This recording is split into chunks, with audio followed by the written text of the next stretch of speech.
네, 오늘도 은혜로운 일정의 장은예입니다. 오늘로써 우리 증시 무려 7거래를 연속해서 상승 마감주였습니다. 이제 정말 3,000피 가는 게 아니냐라고 많이 기대들 되실 것 같은데 이럴 때일수록 조금 더 일정 꼼꼼하게 짚으면서 현명한 투자 전략 세워봐야겠죠. 자, 그러면 지금부터 함께 해보도록 하겠습니다. 자, 먼저 미국 CPI부터 하나씩 이야기해보도록 할게요. 5월 미국 CPI 전월 대비 0.1% 상승을 했고 연간 기준 인플레이션은 2.4%를 기록을 했습니다. 월간 상승률 0.1%는 그 전월이었던 4월의 0.2%보다 소폭 둔화된 수치입니다. 이는 물가 상승세가 다소 진정되고 있다는 신호로 해석될 수 있고, 자 그렇지만 연간 인플레이션은 전월 2.3%에서 2.4%로 소폭 상승했습니다. 그러니까 월간으로는 상승폭이 줄었지만 연간으로는 오히려 전보다 높아졌습니다. 자, 이런 흐름은요, 단순한 숫자의 나열이 아니라 미국 경제가 현재 어떤 국면에 있는지를 보여주는 중요한 지표라고 보시면 됩니다. 왜냐하면 연준, 그러니까 중앙은행이 이러한 지표들을 좀 바탕으로 해서 기준금리를 결정을 할 것이기 때문이죠. 자, 월 인플레이션 수치를 조금 더 구체적으로 들여다보면 몇 가지 특징이 있습니다. 자, 먼저 주거비와 식료품 가격은 모두 0.3% 상승을 했습니다. 이는 많은 미국인들의 체감 물가 상승과 직결되는 부분이죠. 생활 필수품 가격이 꾸준히 오르고 있는 점을 봤을 때 가계 부담으로 이어질 수 있습니다. 반면 에너지 가격은 1%가량 하락을 했습니다. 에너지 가격이 떨어진 것은 전체 물가 상승률을 둔화시키는 데 크게 기여를 한 것으로 보이고 에너지와 식료품처럼 변동성이 좀 큰 항목들을 제외한 근원 CPI는 0.1% 상승. 근원 물가의 연간 상승률은 2.8%로 전월과 동월했습니다. 이 수치는 21년 3월 이후 가장 낮은 수준으로 인플레이션 압력이 점차 약해지고 있음을 의미합니다. 시장에서는 5월 CPI 연간 상승률이 2.5% 정도 나올 것으로 예상했지만 실제로는 2.4%로 다소 낮게 나왔습니다. 이는 시장이 예상을 했던 것보다 물가 상승 압력이 덜했다는 의미이며 연준이 앞으로 금리를 인하할 가능성에 대해 약간의 기대감을 키우는 배경이 됐습니다. 자, 그렇다면 이런 수치들이 연준의 통화 정책에 어떤 의미를 가질까? 우선 현재 미국의 기준 금리는 4.25%에서 4.5% 사이입니다. 이 수준은 이미 세 차례 연속으로 유지되고 있습니다. 연준은 올해 5월 초 회의에서도 기준금리 동결을 했고 이전에는 기준금리가 5.25%에서 5.5% 수준까지 올라가 있었고 지난해 9월 이후부터는 인플레이션 진정 흐름에 따라서 서서히 금리를 인하해 왔습니다. 그렇다면 연준은 앞으로 금리를 계속 내릴까? 여기에 대해서는 불확실성이 큽니다. 우선 인플레이션이 단기적으로 진정되는 모습을 보이고는 있지만 트럼프 대통령의 고율 관세 부과 정책이 3월부터 시행이 되면서 후반기에는 관세로 인한 물가 상승 압력이 다시 높아질 가능성이 있기 때문입니다. 관세는 일반적으로 수입 물가를 자극을 하고 그것은 결국 전체 소비자 물가로 전이됩니다. 그래서 지금은 인플레이션이 낮아 보일 수는 있지만 하반기에 다시 상승할 가능성이 있는 상황. 이러한 배경에서 연준은 성급한 금리 인하를 피하고 좀 더 데이터를 지켜보겠다라는 태도를 취하고 있습니다. 그러니까 충분한 데이터와 확신 없이는 움직이지 않겠다. 이런 입장이죠. 또 하나의 고려 요소는 미국의 고용 시장입니다. 5월 한 달 동안 미국의 사업체들은 13만 9천 개의 일자리를 새로 창출을 했고 실업률은 4.2%로 안정적인 수준을 유지했습니다. 이는 고용 시장이 아직 견고화되는 신호이고요. 보통 고용이 강하면 가계소득이 유지되고 이는 소비 여력을 뒷받침하기 때문에 또 물가 상승 압력으로 이어질 수 있습니다. 자, 그렇지만 현재 수준은 인플레이션을 자극할 정도로 과열된 수준은 아니다라고 봤습니다. 반면 미국의 1분기 경제 성장률은 연율 기준으로 마이너스 0.2%를 기록, 기술적으로는 역성장, 다시 말해 경기 위축이 나타났습니다. 이는 연준이 금리 인하를 통해서 경제를 다시 자극해야 한다는 압박 요인으로 작용할 수 있습니다. 경기가 식고 있다면 통화정책 완화를 통해 회복을 유도하는 것이 일반적인 대응이 있기 때문입니다. 하지만 연준은 여전히 신중합니다. 트럼프 대통령은 금리를 더 낮춰야 한다며 공개적으로 연준을 압박하고 있지만 연준은 정치적 압력보다는 실질적 경제 데이터에 기반해 움직이겠다는 원칙을 강조하고 있습니다.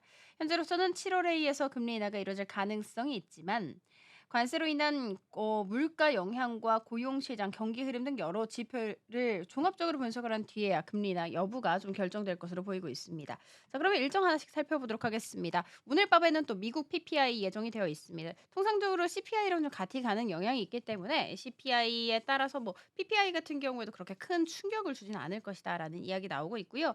자, 그리고 지수 변경, 정기 변경입니다. 이 부분도 체크 그리고 그다음 날 미 시간대 소비자 심리 지수, 기대 지수, 기대 인플레이션 모두 다 잠정치로 발표. 월요일 같은 경우에는 중국에서 좀 중요한 데이터 나옵니다. 실업률이라든지 소매 판매, 산업 생산 YOY 기준으로 나오니까 이것도 함께 이야기해 드리도록 하겠습니다. 자, 그리고 화요일 같은 경우에는 소매 판매, 산업 생산 나오고요. 자, 그리고 BOJ 통화 정책 회의 있고 바로 그다음 날 미국 FOMC 있거든요.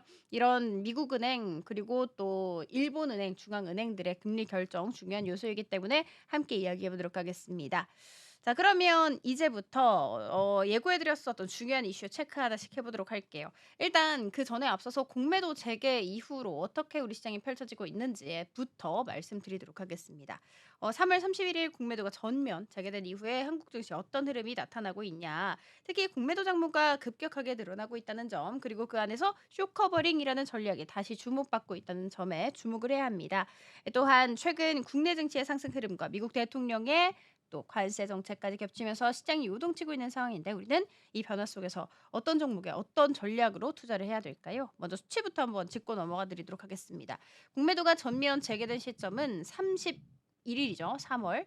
이날 기준으로 전체 공매도 순 보유 잔고는 5조 7천억 원 수준이었습니다. 그렇지만 한 달 뒤인 4월 30일에는 8조 7천억 원으로 늘었고, 5월 31일에는 또 9조 8천억 원, 그리고 6월 2일 같은 경우에는 9조 9천억 원까지 늘었습니다. 두 달 동안 4조 원 늘었다는 건데, 자, 이건 단순한 거래 증가가 아니라 시장에 공매도 포지션이 본격적으로 쌓이고 있다는 것을 의미를 합니다. 여기에다 더해서 대차 잔고도 함께 증가를 했습니다. 쉽게 말해서 공매도를 치기 위해서 미리 빌려놓은 주식의 양이 많아진 거죠. 3월 31일에는 65조 7천억, 6월 기준으로는 보니까 84조 3천억 원까지 증가를 했습니다. 이 수치들은 투자자들이 공매도 전략을 적극적으로 사용하고 있다는 것을 보여줍니다. 그런데 여기서 질문 생기죠. 공매도가 맞아졌다는 건 그만큼 주가가 하락할 거라는 전망이 늘었다는 거 아닌가? 맞는 말이지만 전부는 아닙니다. 지금 시장에서는 공매도와 함께 또 하나의 흐름이 강하게 나타나고 있기 때문인데, 바로 숏 커버링 전략입니다. 숏 커버링이라는 말이 좀 어려울 수 있으나, 공매도는 주가가 하락할 거라고 예상을 하고 주식을 빌려서 파는 전략이잖아요. 그런데 만약 주가가 반대로 오르기 시작하면 어떻게 될까요? 이 손실을 줄이기 위해서 투자자들은 급격하게 주식을 되사야 합니다. 이걸 우리는 숏 커버링이라고 합니다. 즉, 하락에 베팅했던 사람들이 손해를 보는 걸 막기 위해서 다시 매수에 나서게 되는 겁니다. 이렇게 되면 그 종목의 수요가 몰리게 되고요. 결과적으로는 주가가 더 오를 수 있습니다. 특히 요즘처럼 우리 국내 증시 진짜 좋잖아요. 상승 흐름 타고 있는 상황에서는 이 쇼 커버링에 따른 주가 급등 형상도 나타날 가능성이 높습니다. 최근 들어서 코스피 7거래일 연속 상승을 했습니다. 자, 그리고 당장 어제였죠. 3년 5 개월 만에 2,900 선을 돌파를 했는데 오늘도 추가 상승이 나왔습니다. 정말 엄청나다라고 볼 수가 있겠죠. 이렇게 시장이 오르기 시작하면 공매도를 쳤던 투자자들은 점점 불안해지겠죠. 결국 그들이 매수에 나서면서 오히려 상승세가 더 커질 수 있습니다. 자, 그러면 어떤 종목에서 이런 쇼 커버링의 대상이 될 수 있을까? 증권가에서는 공통적으로 공매도 장도가 높은데 주가가 오르고 있는 종목을 주목하라고 조언을 했습니다. KB증권은 특히 테크, 바이오, 기계, 화장품 업종 언급을 했습니다. 이 가운데서도 실리콘트 셀트리움, VT, 토니모리 같은 종목은 눈여겨볼 만합니다. 6월 들어서 이 종목들 모두 주가가 상승을 하고 있는데, VT 5.3%, 토니모리 11%, 실리콘도 9.7% 올랐습니다. 공매도 잔고가 많은데 주가가 오르기 시작했다? 이건 쇼커버링이 본격적으로 지금 시작됐을 가능성이 있다는 신호입니다. 반대로 실적에 대한 기대감이 높은 종목 같은 경우에는 공매도 자체가 줄어드는 모습도 나타났습니다. LIG넥스원, 한국콜마, 아모레퍼스펙 같은 종목 같은 경우에는요, 2분기 실적이 좋을 것이라는 전망 우세하죠.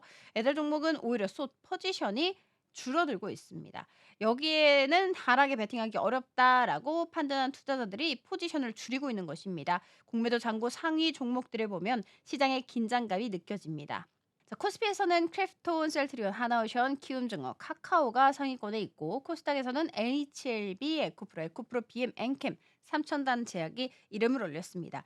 이들 종목 중 일부는 상반기 동안 하락세를 보였지만 6월 들어서 반등하면서 공매도 청산 수요가 유입되고 있는 가능성도 커지고 있습니다.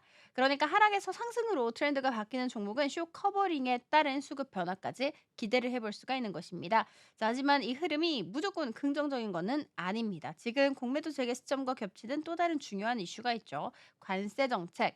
자, 대중국 관세를 강화하는 좀 기조로 흘러가기도 했습니다. 이건 글로벌 공급망에 좀 영향을 줄 수도 있고요. 한국의 수출주 반도체, 자동차, 배터리 뭐 이런 기업들에게 부담이 될 수 있습니다. 그래서 최근 주가 흐름이 공매도와 쇼커버링 때문만은 아니고 국내 이슈가 좀 복합적으로 작용되고 있다는 점도 반드시 기억을 하시면 좋겠습니다. 자, 그리고 다음 들어가 보도록 하겠습니다. 환율 오늘 1,350원대에서 물론 후반이긴 하지만 마감치였습니다. 요즘 진짜 많이 내려갔죠. 월 평균 지금 원달러 환율 3개월 만에 100원 가깝게 하락을 했는데 예전에 환율이 한 1-2원 정도만 움직여도 뉴스에 나왔던 때가 있었는데 요즘은 진짜 크게 움직임 보이고 있는 것이죠. 자, 그러면 앞으로 더 떨어질까? 자, 조금 더 이야기해 보도록 하겠습니다. 환율 어떻게 움직였는지 살펴보면 올해 초만 해도 1,450원대에서 웃돌고 있었습니다. 작년 말에 트럼프 대통령 당선, 국내 비상계엄 사태로 인해서 환율이 급등했죠. 1, 2, 3월에는 거의 매달 1,450원을 넘기면서 고공행진을 이어가기도 했습니다. 그렇지만 4월부터 분위기가 조금씩 바뀌었죠. 정치적 불확실성이 완화되고 미국의 관세 압박에도 불구하고 한국 경제가 흔들리지 않으면서 환율이 1,440원대까지 내려왔습니다. 자, 그러다가 5월에는요. 미국과 환율 협의 소식까지 전해지면서 환율이 한층 더 내려갔는데 1,390원 수준까지 떨어졌고 6월에 대선 이후에 증시가 진짜 크게 오르면서 환율이 1,360원대까지 내려왔습니다. 그리고 오늘은 50원대로 마감지었다는 부분. 자, 그러면 증시가 오르면 환율은 왜 떨어질까? 바로 외국인 자금이 들어오기 때문입니다. 우리나라 주식시장에 외국인이 대규모로 돈을 넣으면 그 외국인들은 달러를 원화로 바꿔야 주식을 살 수 있습니다. 그러니까 그러다 보면 시장에는 원화 수요가 많이 늘어나게 되고 달러 수요는 줄어들게 됩니다. 자연스럽게 원화가 강세를 보이고 달러는 약해지는 방향으로 환율이 움직이게 되는 거죠. 이런 흐름을 달러 약세, 원화 강세라고 부릅니다. 자, 그러면 앞으로 더 떨어질까? 전문가들의 의견을 종합을 해보면요. 당장은 속도가 급하지 않은 완만한 하락세가 이어질 것으로 보고 있습니다. 이달 말까지는 1,350원 선에서 크게 벗어나지는 않을 것이란 전망이 많고요. 올해 하반기에는 1,300원 수준까지도 가능하다라는 이야기 나오고 있습니다. 하지만 여기서 중요한 거는 속도와 폭입니다. 환율이라는 것은 단순히 내려간다고 좋은 게 아니라요. 얼마나 빨리 얼마나 많이 내려가냐에 따라서 시장의 충격이 달라지거든요. 그래서 지금 시장에서는 몇 가지 주요 변수들이 환율 흐름에 영향을 줄 것으로 보고 있습니다. 첫 번째, 미국 관세 협상입니다. 다음 달 8일까지 또 상호 관세 유예가 되어 있는 상태인데 이 협상이 어떻게 마무리되느냐에 따라서 미국이 다시 환율에 대해서 압박할 가능성이 있습니다.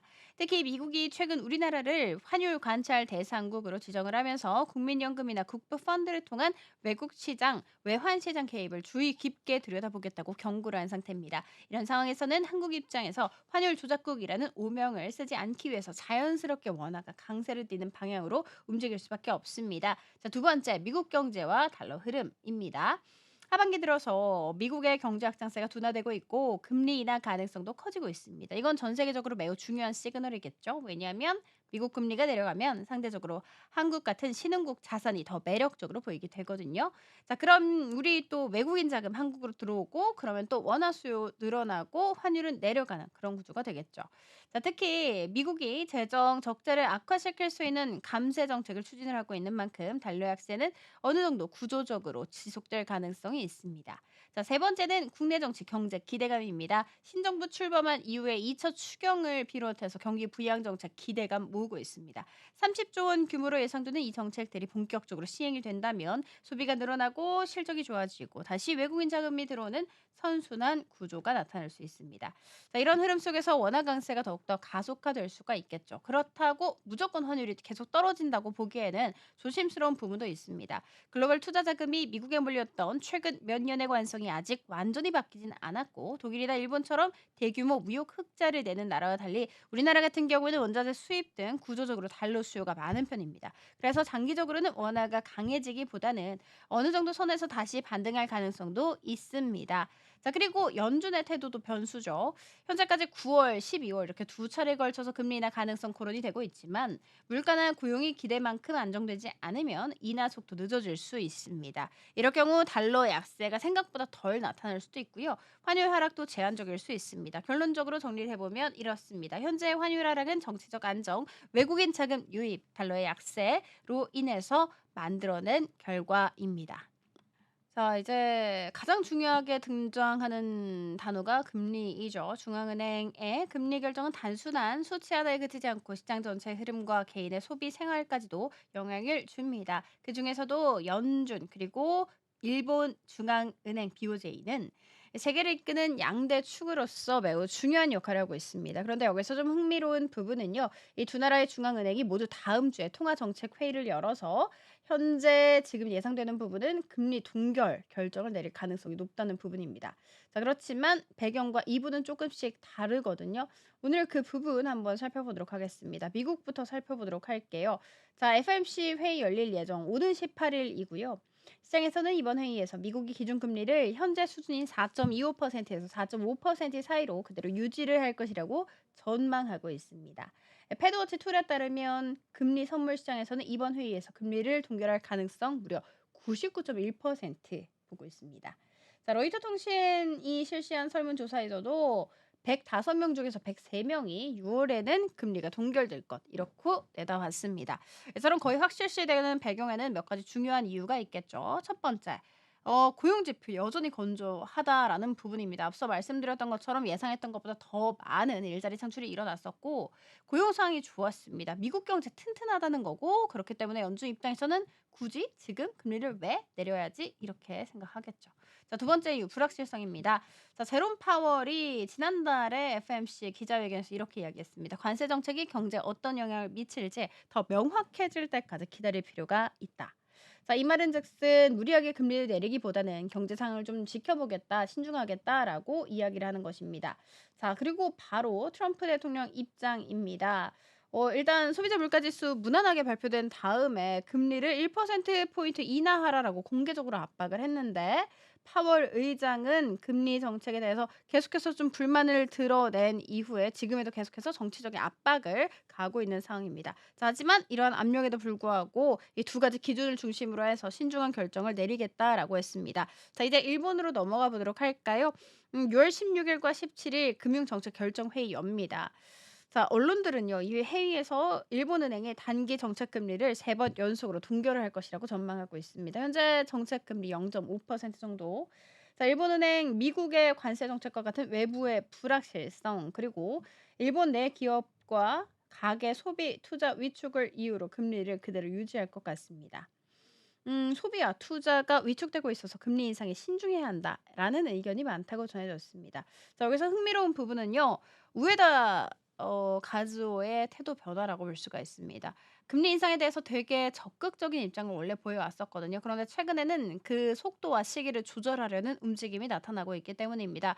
왜냐하면 일본의 장기채 금리가 최근 급등을 했기 때문에 20년물, 30년물 등 장기 국채 금리는 일본 은행이 국채 매입을 빠르게 줄이면서 급격하게 올라갔습니다. 이로 인해서 시장에서는 일본 은행의 국채 매입 속도가 너무 빠른 게 아니냐라는 우려가 있었고 내부에서도 정말 다양한 의견이 있었습니다.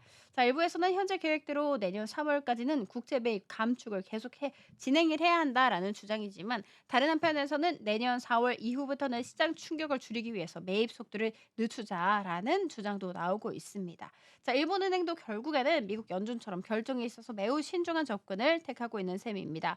자, 그러면 두 나라의 통화 정책 비교를 해 보자면 면더 공통점은 두 나라 모두 금리를 당장 올리거나 내리거나 이렇게 급격한 변화보다는 현 수준을 유지하는 쪽을 선택하고 있다는 부분입니다. 자, 그리고 차이점 분명하죠. 고용 지표 안정적인 미국, 물가 상승률도 어느 정도 좀 제어가 되고 있기 때문에 금리를 유지할 수 있는 여유가 있는 게 미국입니다. 그렇지만 일본은 여전히 투자와 소비가 위축된 상황이고 장기 채권 시장의 불안 요소도 있기 때문에 금리 인상에 대해서 매우 조심스러운 입장을 보이고 있습니다. 정치적 압박의 방향도 다릅니다. 미국은 트럼프 대통령이 연준에게 금리 인하를 압박하고 있는 반면 일본은 시장 자체가 일본 은행의 긴축 속도를 조절하고 있는 요구하고 있는 상황이라고 보시면 됩니다. 자, 이렇게 해서 이처럼 좀 양국 각자 방식으로 경제 안정을 추구를 하고 있지만 그 안에는 복잡한 이해관계와 고민이 담겨 있다라는 거 말씀드리도록 하겠습니다. 그래서 제가 오늘 소개해 드린 통화 정책 그런 면에서 매우 상징적인 사례라고 볼 수가 있고요. 저는 다음 주 이 시간에 새로운 일정을 들고 새로운 전략으로 찾아뵙도록 하겠습니다. 오늘도 시청해 주셔서 감사합니다.